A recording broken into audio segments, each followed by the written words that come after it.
Hi friends, welcome to 5 Minutes Tech YouTube channel. Here is Vivo V29 Pro smartphone.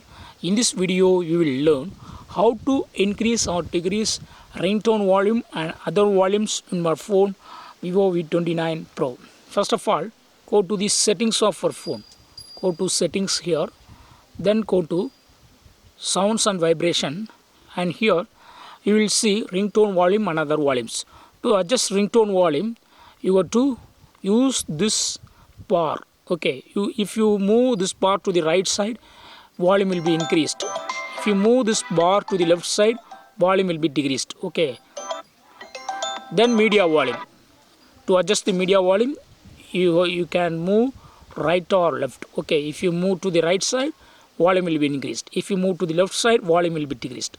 You can set at desired level. Okay, in the similar way, you can increase or decrease notification volume, then alarm volume. Okay, this is one method of doing increasing or decreasing ringtone volume and other volumes.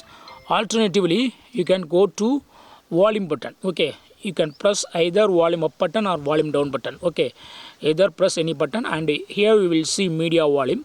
Okay, if you click here, you will see all other volumes. Okay, so here ringtone volume and other volumes are showing here. Okay, so you can adjust, you can move down to decrease, move up to the increase. Okay, so in these two way you can increase or decrease ringtone volumes and other volumes in your phone Vivo V29 Pro. That's all friends. Thanks for watching. Bye.